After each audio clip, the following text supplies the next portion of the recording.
So John, tell us about how you came to Nigeria, your story. Well, it began in the last year of my graduate study as a master's degree student in church music. I was in New York City at the School of Sacred Music, Union Theological Seminary, finishing my second year. The normal thing was to placement office places in a church as an organist choir director, which is what I had trained to do. And but then I thought, you know, I'm drafted, I have a draft card. What if I get called up and have to interrupt my work? And I thought maybe I ought to do 1W work. And my mother said to me, John, why don't you write J. Henry Long in Elgin and tell him that if there's any openings at the schools like in Woodstock in India or Hillcrest School in Nigeria, tell him you'd be interested. I said, okay. It was Christmas break. I wrote the letter, and then I did my final things in the second semester of my second year, wondering what I was going to do. I was interviewed for a church, Presbyterian church in Pennsylvania, but that indecision got in the way, and I got a long-distance call from J. Henry Long. John, we need a piano teacher at Hillcrest School. And there was the opening, and it was a BVS job, but I was not in BVS. I was short on cash. I was in debt from graduate school. I wasn't scholarship material. And so the option was that I could be a short-term missionary for 3 years and be salaried. So I said I'd like that. So I went to Hillcrest School for 3 years. And it was quite different, but it was very interesting. I talked to Roger Ingold, and I couldn't know what it was going to be like until I really got there. So I got to Hillcrest School. It was a boarding school for missionary children, so I was among mostly Americans, American house parents. There was a Nigerian staff, and of course a lot of brethren names were familiar to me. And I enjoyed my teaching with kids all the way from grades 1 to 12. And one of my fine piano students was James Beckwith, Chris Zepp's father-in-law. And then Jim's younger siblings were in Ann's 5th grade class, some of them, and I taught also piano to Jim's younger sister. That's just an example of the many connections that were there, and I enjoyed that. I did interact with a few Nigerians. It was not easy because there weren't that many there, but I did meet some. I played the organ at Church of England, St. Piran's in Jos, Church of St. Piran. That was a British congregation. I met a Nigerian, a sort of anglicized Nigerian fellow with the Ministry of Telephone and Telegraphs. And so anyway, it was I experienced some mixed culture, but very little in the real Nigerian situation. I did take some trips with some of my colleagues there and met some 1W people. I did a work camp, and I did see Nigerians, and we saw these people in the bush through our own missions. That's the way it worked out. I spent Christmas in Garkita and saw closer to the Nigerian culture there. Monroe Good had the Mormon Tabernacle Choir blaring out loudspeakers with American Christmas music in Nigeria. So it was all that mix.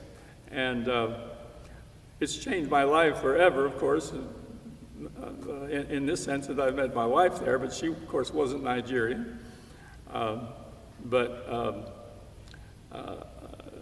Still, I did meet a Nigerian who was a messenger for Nigerian Airways, and I even went to his house in the town where you would be amongst Nigerians, And he was fascinated. He didn't think I would ever come, but I did. And he was very patriarchal. He was a young fellow. And that was an interesting encounter. And so we had a Nigerian secretary at Hillcrest School. But of course, everybody spoke English, so I learned no African language because I didn't have to function in the African community. I learned to know some fine British people, and I guess that's... There's so much, isn't there, to share? My experience. It's unforgettable, and I look back with great fondness on it, too.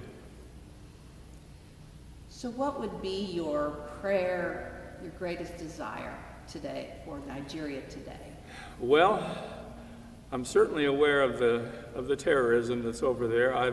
I purchased the book from the Brethren Press. We Bear It in Tears, I believe.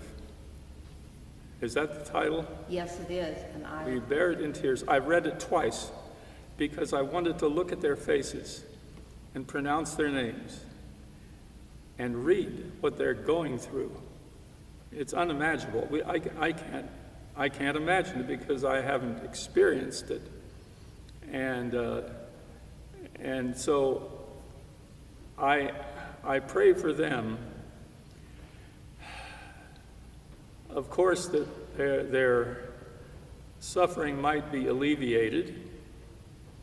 I would pray for that. I pray for that. And of course, I pray for what they already exhibit, and that is strength and faith in God, and their nonviolent reactions. They're oppressed, and yet I know they defend themselves. They run away, obviously, but I just pray for restoration, for strength, and it's a thing of uncertainty. We can't know how things turn out, but if they can keep their faith, things will be better for them than otherwise.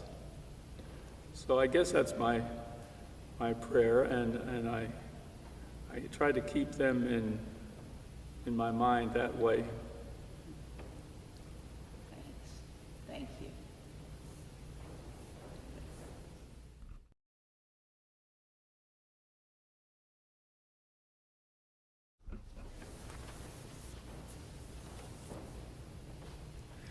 I'm very happy to be able to play 2 Nigerian organ pieces for this service. The reason I can play them is because I taught at Hillcrest School in Jos, Nigeria for 3 years, from 1962 to 1965, when I was in my early 20s. And I taught piano and directed the high school choir and an instrumental ensemble over the course of the 3 years. And of course, I did play the piano a lot, a little bit of organ, although Hillcrest didn't have an organ, but some of the churches in Jos had very inferior organs or harmoniums, even a pump organ, and I played those. But while I was in the early years of Nigeria, that I was there in about somewhere between 1962 and 3, I saw the prelude that I played somehow advertised. I don't remember how I learned to know about it, but here I saw an organ piece by Fela Sowanda called Yesu Olugbala. The translation is Jesus Our Savior. And I thought, I've got to get that piece. And there were 2 preludes on Yoruba folk melodies, which was not in the Brethren Mission geographical area, but they still were Nigerian. So somehow or other, I ordered this piece from Novello in London. And I got it and was glad to have it. And I played it a couple of times in Nigeria on a couple of organs that were workable with it. And I noticed, and I talk about this composer to people around there, and a number of the Nigerians had heard of him. But Fela Sowanda, of course, as a music student, studied first in Lagos, I believe, then the capital of Nigeria, and then he went to England and went to London, and he studied there, and he was an organist at the West London Mission.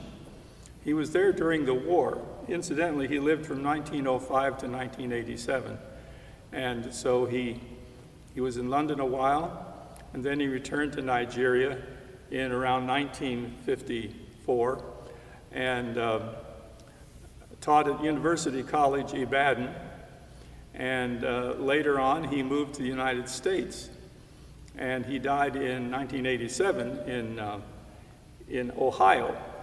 But when I played this piece once here in Bridgewater in the 1980s, a lady from our congregation, among a group who moved to the retirement village from Long Island, New York, she was English, actually. She came up to me and said, "John, I know Fela Sowanda." And I was just amazed. And she, I think, had heard this piece. She sang in his choir in London. And so that was a real treat. And Fela Sowanda was very versatile. He led bands. He could play jazz as well as sacred music. He even accompanied Fats Waller, the American jazz musician, while he was in London. It was a real treat. And so what you heard was his treatment of this Yoruba sacred folk melody, which I played as a single melody. And then you heard his treatment. It's very European.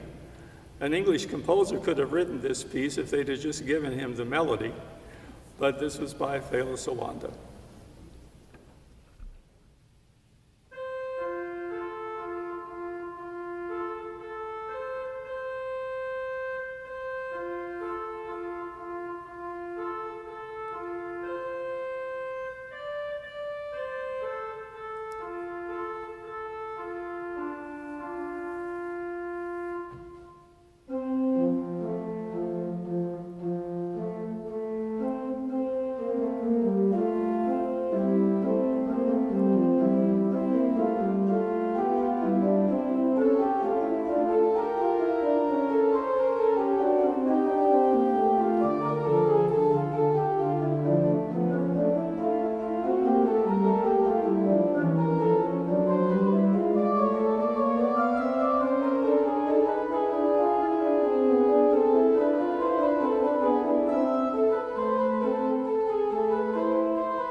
Godwin Sado was born in 1965, which of course is quite a contrast. He was born in March of 1965, and that was just a few months before my time at Hillcrest School was up, and I left Nigeria to return to the United States, at which time I had been engaged to a young lady I'd met from the United States, but she was teaching at Hillcrest.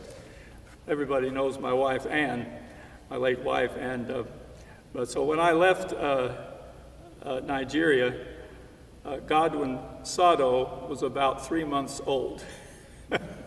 And this piece by him that I played is, he was written a number of pieces. He was he's considered a Nigerian composer, organist, musicologist, and teacher. He studied at Obafemi Awolowo University in Nigeria, and then he moved to the United States and he studied at the University of Pittsburgh and the University of Nebraska in Lincoln. And he has taught at universities in both Nigeria and the United States.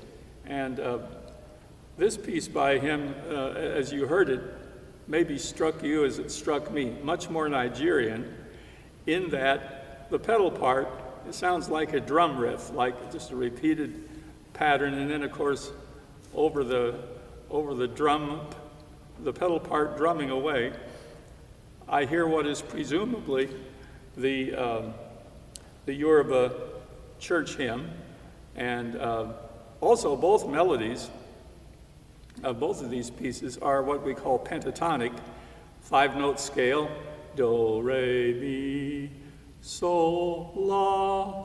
Those are the 5 notes of the scale.